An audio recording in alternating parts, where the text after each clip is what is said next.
Hello there and welcome to today's Proper Golfing podcast with me, Joe Cameron and Julian Mellor, and we're joined today by a very special guest, Stefan Vossen. I think you said we're gingers. I don't know what. Very special. You definitely are. I don't know what I am. Anyway, so today we're talking about golf and lower back pain because you might have experienced it yourself, but research suggests that between 30 and 50% of golfers have to stop playing because of lower back pain. So our man here knows a lot about backs. He runs a clinic locally here in Warwickshire called Core Clinics, and we know why he called it Core Clinics, but you've treated thousands of people, haven't you, over the years and stuff. So yeah, welcome to the podcast today. Thank you very much. So tell us a bit about your facts and figures. How many people have you treated?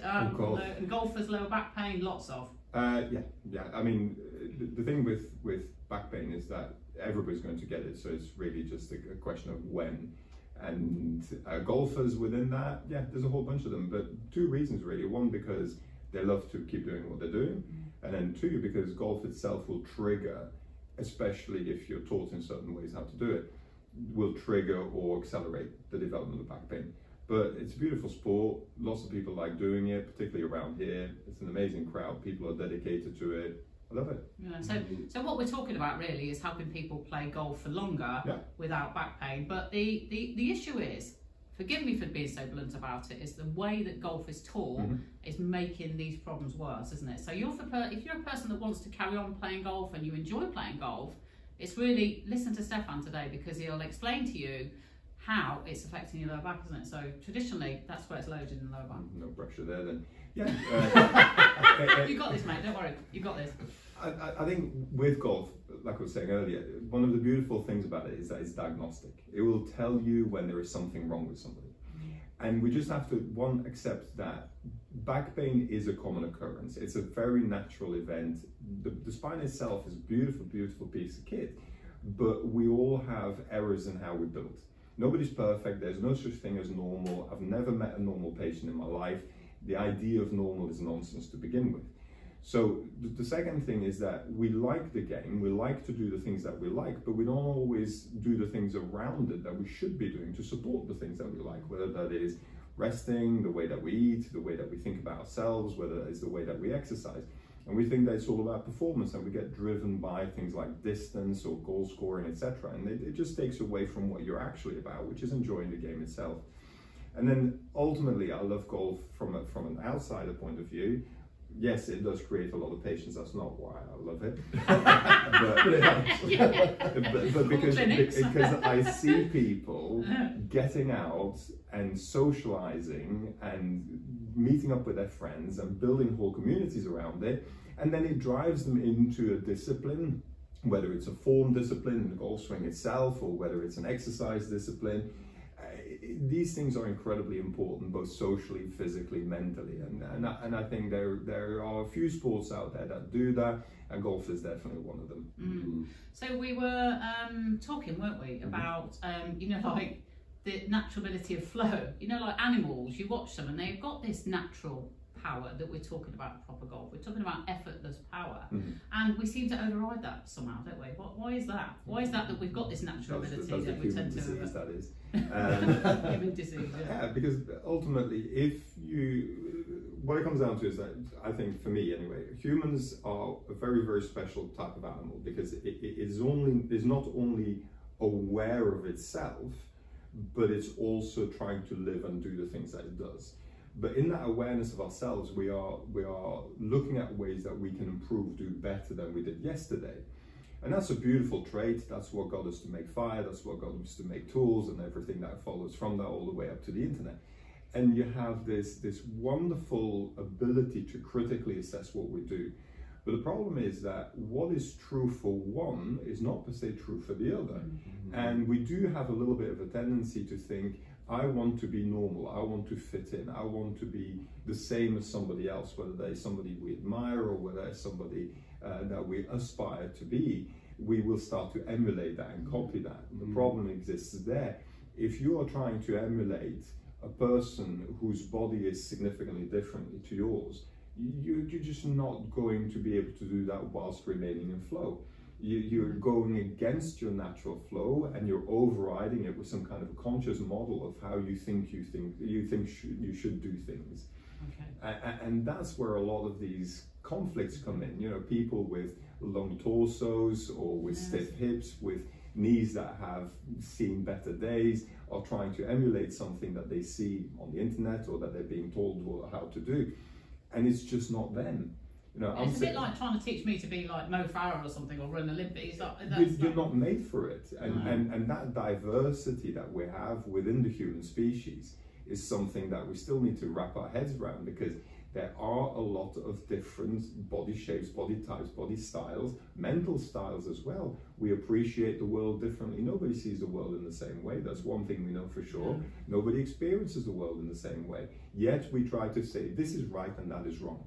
And ultimately what that means is that you're going to have a whole bunch of people that feel wrong doing the thing that is supposedly right, and so a whole bunch of people that feel right doing the thing that supposedly looks wrong. Yeah. Yeah. Well, I was just thinking about this week. You've seen, seen a couple of people this week that if they carry on, hitting the ball that way, they are seriously going to damage their bodies, aren't they? And the sad thing is, they've been compared to an elite golfer.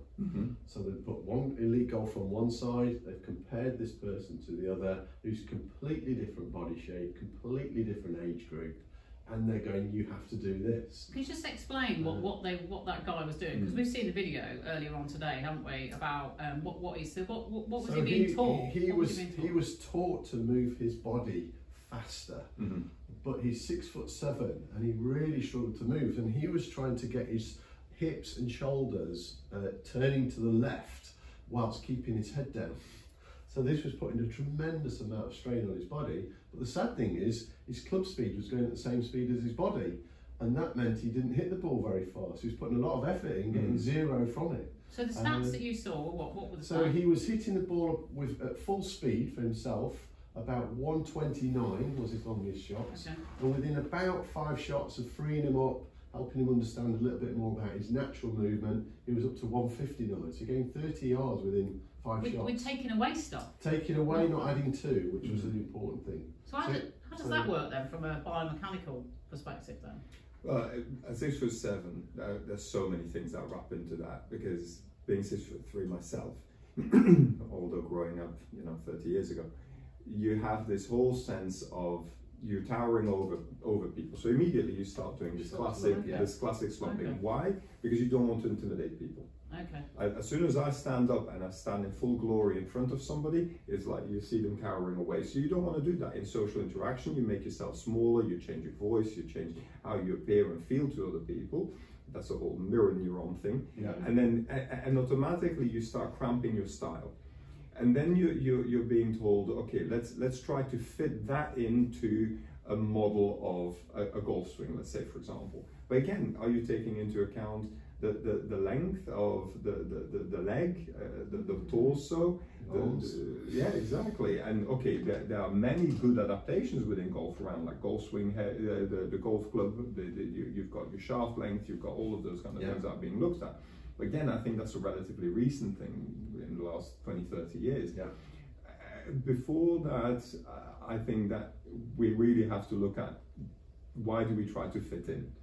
And to answer your question with a question, why do we try to fit in? Because once you start giving up on that, and you actually say, okay, no, I'm going to make the golf swing fit around me, then you start getting into quite an interesting space, I think. But that's true for your workplace, that's true for your car seats, that is true for how you set up your monitor at home. How many years have people had to fight over trying to get a proper desk in the office space? We had to make legislation in order to force companies to actually give people a rising desk or a chair that suits them. That's really the basis to me of this whole nonsense. We try to fit it, and we shouldn't even bother trying. Yeah, well, you were saying about you'd seen a video of Tiger Woods, hadn't you? So tell us about that video where somebody was trying to. And people pick up on things, don't they? Like I say, they think it's right. Yeah, and there's this whole idea of, okay, Tiger Woods, incredible player, Michael Jordan of golf, etc., etc. Although I think Michael Jordan was a very interesting guy. And it was this long shot competition where he was inviting a couple of people to give their best shot, and then he goes on his knees, and outpaces them by a country yard. And I think, okay, as a gimmick, great, but what are you actually showing? What are you actually teaching? What are you actually telling people? Yeah. And I think there's something inherently unhelpful and healthy about it. I'm sure that he perhaps didn't mean it that way, but that's how it comes over. But that's how it comes over, and then people start thinking that that is something to aspire to because a legend, a hero, is doing it. How responsible that I can hold Tiger for that's a different discussion, but I think we need to hold ourselves responsible to the question of what is right for me. Yes. And then you start getting to a much healthier conversation rather than saying, I want to be like. Why are we even bothering with that? But what a brilliant way. I love that, you know, let's see, what are you capable of? Yeah. Not what, you don't have to compare yourself to others. And I get really frustrated when people are being compared to elite people. And the analysis that you see on the television is making it worse, because they're slowing everything down, they're putting people in a position rather than in flow, and they're going, you've got to get like this. And this is causing so many problems. Yeah. One of my favourite athletes in history is Ibrahimovic, football player. And everybody always saw him as a tremendously arrogant chap because he's got this whole confidence about him, but he's actually one of the most beautiful human beings I've ever met. There was this interview where that he was being asked by the journalist, as a boy growing up, who did you aspire to be like? And he thought about it and he looks into the camera and he's like, well, me, of course. Oh, God. And the whole thing was people just went off on one and they decided that he was this arrogant so-and-so. But the point that he was making was pure and simple. How can you aspire to be somebody other than yourself? That is the biggest pile of nonsense that you could, and he realized that as a confident young man that was loved by his family and all the rest of it, and he realized all he had to do was be the best of him. Awesome. And that's exactly what he's done. You know, he's an incredible human being. Yeah. That's so good, isn't it? You know, like that. So you often talk about like your best swing, don't you? It's not like somebody else's best swing. It's your. I mean, when I often think best, probably not the right word, but optimal. You know, your optimal swing. You know, where can. I mean, we had the guys in Fuerteventura last week, didn't we? And you know, when you get to an age, you've got like nerve damage or things that you're playing with, but that doesn't really mean to say that you need to just measure the long shots. So I mean, this guy was a brilliant short game player, wasn't it? That's what where you work out. Yeah. Well, I was on the range. I think you videoed me from the balcony, and I was hitting some shots at 60%, 50% of what I am capable of doing. And they said, why are you doing that? I said, I'm just enjoying my golf swing. I don't need to hit it at an extraordinary distance. I was enjoying the motion. Yeah. Well, every round you play like that. But you can do that for an hour. I mean, you were there for over an hour. I hit 200 balls with no pain, no nothing. Yeah. Because there was no restriction, but I was enjoying the movement. I wasn't trying to get into positions, which everybody on the range, you see them all the time, setting the club, they're trying to do this. And there's no flow, there's no rhythm to their golf swing. And I was just enjoying making a sweeping action for me. And the ball went far enough, and I can put speed in if I need to, but why not enjoy the movement? Because there's that feeling. And I read something this week that feelings are so much more powerful than thoughts. And if you can feel your golf swing, and if you're feeling pain, it's an indicator, isn't it? It's telling you something's not quite right. And that's where your specialism comes in. Okay, if you can feel it, then there's a problem. Where is it? And it's often not where you're looking. And there's a big difference between flow and effort. Yes, and 100%, so many people get into, unless I'm making an effort, I haven't done my best. And again, that is something that is so deeply ingrained, socially ingrained. You ask people who did incredible stuff. You ask incredible athletes. You ask incredible scientists that came up with incredible ideas. They were just playing. They were just messing about. None of them actually thought they were doing anything special. It's only afterwards, because whilst you're in flow, you're just doing, you're just being, you're just delivering what your training and your skill set has enabled you to do.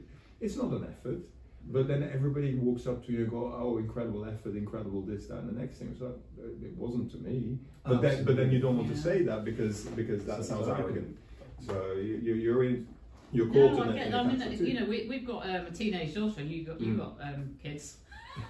A lot of them. I'm just going to leave that to you to say. You got not me, but yeah, you got more than we have anyway. But you know, we were just talking about some friends and you know how nice their life is and everything, and you know, and I said, and I nearly slipped into, oh, they worked hard for it, and then I thought, no, I'm gonna challenge myself on that. They were just committed to what they do, wasn't it? And then if you can enjoy what you do and commit to what you do, it doesn't really feel like hard work, does it? Because like you say, you're just in flow, you're enjoying the life, you know, and all that. We have this weird idea, I think, socially, that unless it's taken you effort, you don't deserve to feel happy about it. Unless you've half killed yourself. Exactly, and that's going to be an undertaking for the next generation, I think, whether they're going to learn that that's nonsense in a way. Yes, it got us, you know, into developing things like this and thinking about how can we do better. But now that we're getting, and this is where I'm getting excited about the AI and AGI space, where we can actually identify, we now have so many recipes on how to do something, a golf swing. So many golf swing recipes. Okay, so the next stage in this whole process is going to be, who are you and what golf swing, what is the closest thing to that? Whereas in the past we said, this is the right golf swing. Now we are maybe saying, what, 2-3 different right golf swing for 2-3 different types. In reality, I think that we're probably going to end up with, let's say, a dozen models that are better approximations. And then within each of those approximations, we'll refine that further and further until you have your thing. Whether that is your way of working, whether it's your way of playing golf, whether it's your, whatever it is, running is another fine example. So many people that get forced into a way of running that doesn't even really take into account what's the ankle motion, what is their flexibility range, what is their natural dominance in terms of muscular firing patterns. Those things all give you information and intel about what's going to be the best way for that person. But then again, it still leaves the question, are you enjoying it? So many people are doing stuff that, they're very good, and I see that a lot. I look after 500 professional athletes, and they're doing what they are good at, but it's not always what they enjoy doing. And then you have to make some decisions about what that means to you. Yeah, because if you're not enjoying it, it becomes effort, doesn't it? I know. It certainly effort is never a good thing, is it? I mean, we'll move on shortly in terms of what can people do to protect it. But if you treated, 500 professional sports people, you know all the time you're seeing people, like you say, that I think, you correct me if I'm wrong, but I think with the body, when it's in pain, you're either doing too much or not enough. Do you know what I'm saying? You either too much is a funny one. People often say that to me about overtraining, and whilst I'm not going to say it's impossible, I think it's really, really hard. I think what actually happens with overtraining is a combination of your heart is not in it, and you're not training in the way that is right for you. So my specialty is particularly in track and field and football, and what you see is a lot of different races, a lot of different personality types, a lot of different mental types, and they are being streamlined in academy systems where that you have to develop and peak at certain stages. Particularly with and in football this has been particularly relevant, menstrual cycles, where that the female football, women's football is coming up, doing a fantastic job there. You have to take these things into account, but the same is true for men as well. We also have a menopause, and we also have aspects that really need to be played with and really taken on board intelligently, because it changes how you think, how you feel, how you respond to your movement cycles, how your body regenerates, your rest cycles, etc. You've got to take all of that stuff into account if you can. 100%. As we develop these podcasting, we're going to have, Dr. Jeff Foster, who specialises in men's health, and you yourself been, understanding that. So I'm dead excited about doing those sort of things. But so if people wanted to, a very fundamental level, sort of protect themselves and their body, so we need to learn a more relaxed swing. But what would you say that to do some flexibility exercises or strengthening exercises? What would you say? If you're clear that you want to do something, and that you're doing it because you love it, rather than because you're on some kind of masochistic, I have to make an effort and I have to, I have to whatever. Then I would say that your primary concerns are, physically speaking, are your stability in your hips and your core. core, pelvic floor included. You know, a lot of the stuff that's been written over the years around core musculature is based, not wrong, but it's a little bit hollow. Biggest thing to understand with core stuff is that you have your pelvic floor, you have your diaphragm, and then you have your muscular wall back and front. That is your core. It's not your abdominals, it's not your six-pack, it's not that. It's the whole thing. It's a tin can. And like a tin can, if you have a dent in any one side of a tin can, it needs to be binned because the whole thing will collapse under the pressure. And it's really a good core where you have, with equal weight, your lower pelvic floor, your diaphragm, these are all incredibly powerful muscles.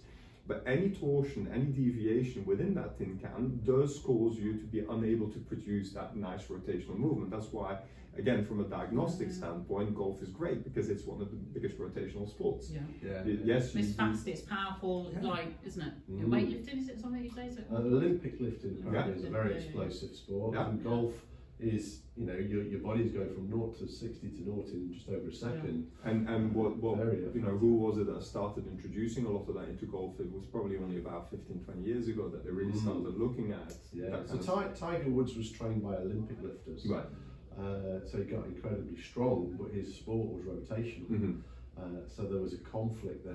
He was training the wrong muscles basically for his sport. And I've got a picture on the phone, 19 injuries of different parts of his body, but he, you know, he did everything to the extreme, didn't he? I think you said, like, the pelvic floor is often something that talked about with women, aren't they? So you know, having been to you for my chiropractic and physio, I mean, you know, massive testimony to you that 18 months ago I came to see you, and oh my God, you know, touch wood, it's, you know, I can walk, I can run, I can do yoga, and my back pain's gone, you know, so massive respect to you. I can't fly. Well, maybe I'll come back to you, I will. But the pelvic floor, you know, since being a woman of a certain age, I've had to learn about the pelvic floor. So that's really interesting that you're saying. You know, I know men have got a pelvic floor, but it's really neglected, isn't it, in terms of like understanding it, being, you know, strengthening it, and that can. But that, like you say, is going to affect. It can affect the lower back and then everything, can't it? You can't produce basically you can't produce the containment. And it's that containment that allows you within the abdominal wall. And it's that containment that allows you to transfer power from the bottom up and from the top down. If you don't have that solidity, that containment within there, and in a dynamic way, then you can't transfer that power down. Whether you're running, whether you're golf swinging, whatever it is. And you see it. You see the classic, you know, I call it the old man shuffle, where the bum is tucked underneath and the feet are splaying out, and then there's that slightly duck waddle that goes with it. The hips, of course, are going to go because there's no support, there's no mechanism there. And one of the classic, you know, if you look at grace, youthfulness, and strength, what do you see? Glutes, the shoulders back, that openness of the position. And it's that openness of the position that allows you that full rotation, that dynamic responsiveness. And as soon as you start collapsing that inwards, and you go back into that. So reversal is almost going back into this embryonic state. Yes, that's it. And you can't deliver anything in that. And it's in those that absolutely part of the setup is everybody gets that way. Round shoulders, and then there's no they're really restricted. I wonder where core came from, as in people think it's the stomach. It's a mistranslation, I suppose. I guess, you know, it's one of those where that we vanity, I guess, you know, you look at David, the statue, and you look at that body and you see, you know, it's complicated because it's things like the Venus belt, if you're familiar with that. You have a window for developing that. Children that don't exercise and load bear and run or high impact sport, you have a window up until about early 20s. And if you don't actually develop that, you will have a really hard time developing it later in life. That's for that classic V shape at the front. I think with a lot of the narratives around core musculature, there was probably the 80s. I'll blame the 80s.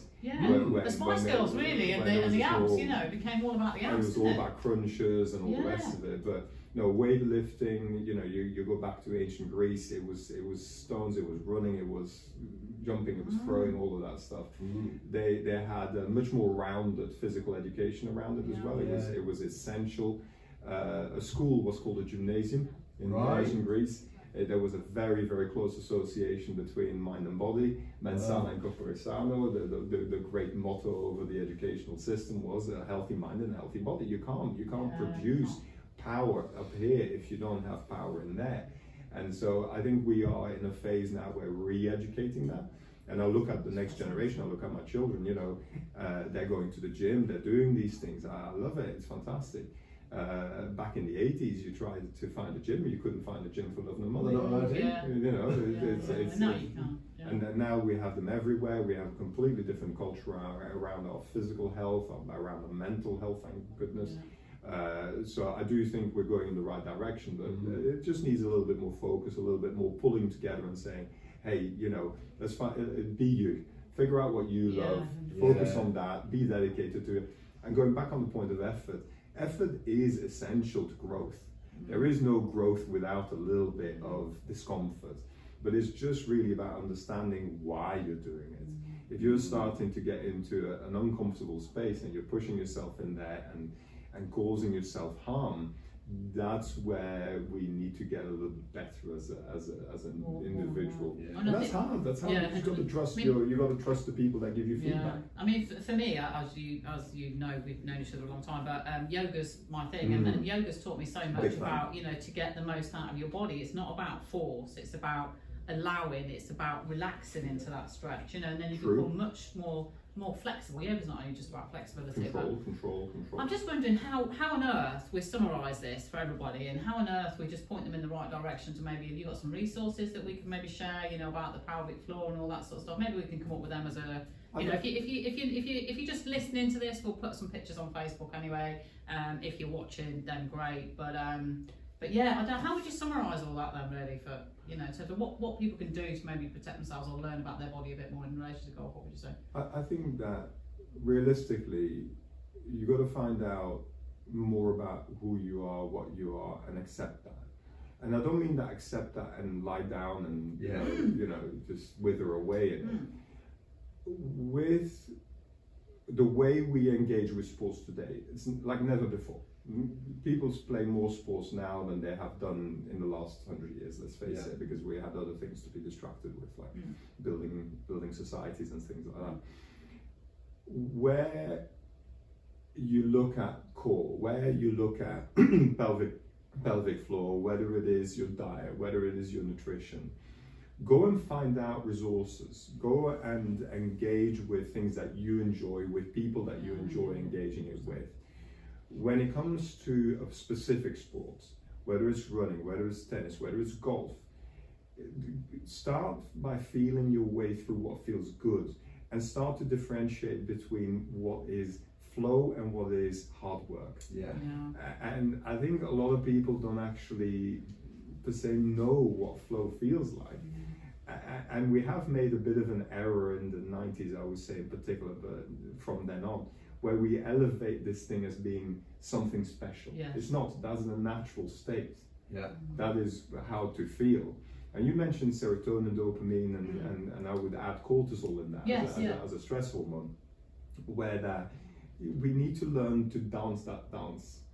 And yes, life is difficult. It is, absolutely. And making out that it's all easy. No, you don't build anything that is worthwhile, whether it's, you know, I try to go to the gym, I love my yoga, I go and see, you know, it's a fantastic set of things to do. We have to develop a better relationship with how we understand what we owe our bodies. Your body is not you. Your body is a vehicle that takes you from conception or birth, whatever you believe, all the way to death. And that space in between, that's your car. You're at birth, you're given a car, you're given a house. You know, and that's the place you can you can do modifications, you can paint it a little bit, you can recarpet it.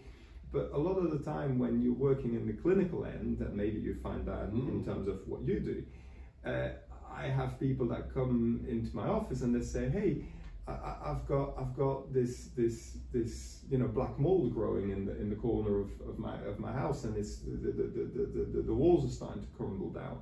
Say, yeah, but stop pissing in the corner. And we do these things as if we have something to prove with our bodies. Yeah. No, we have to care for them, we have to nurture them, we have to understand. But nurturing and caring also means pushing it. It also means reinforcing it and challenging it. Exactly. But I think one of the hard things, and this goes back to the whole psychology thing as well, is we have to learn this idea of gradually loading. Yes. And then backing back off. Yes. Gradually loading. Because the problem is, if you keep loading, eventually you get this thing, you get fail. And things start to break.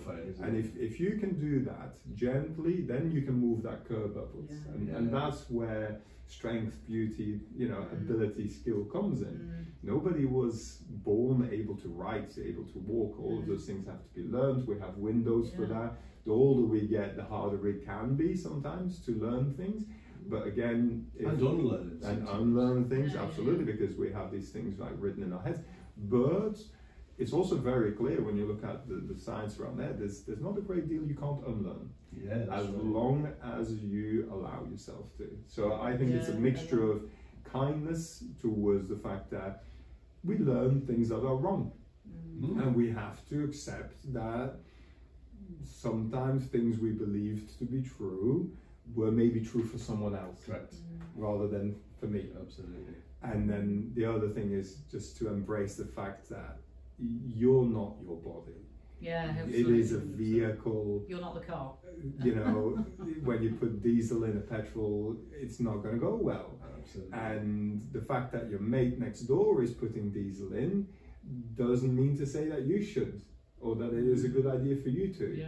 So feeling our way through what's good for us, allowing ourselves to adapt, allowing ourselves to embrace a bit of change, whether that's with age, whether that's with hormonal change, whether that's with the weather. In the winter I do very little weightlifting. December, January I take off. Why? Because I see that as a natural rhythm that I like to link up with, and I like to feel that, I like to understand that, rather than override it. For what? To have slightly less body fat in May, who cares? I don't. I'm happily married.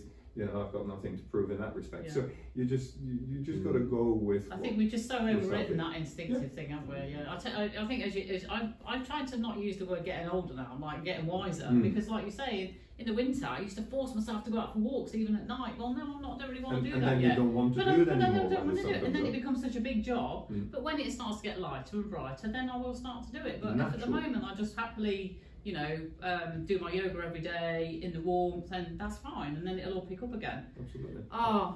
We could absolutely talk for days and hours and weeks, couldn't we? Thank you, Stefan. Welcome. Just the web address is called Clinics. Stefan Vossen on. I just love your name. It's such a great name, Stefan Vossen. It's so cool. Thank you for the plug. No, it's just great. Just that again, Stefan Vossen. It's such a cool name. Vossen.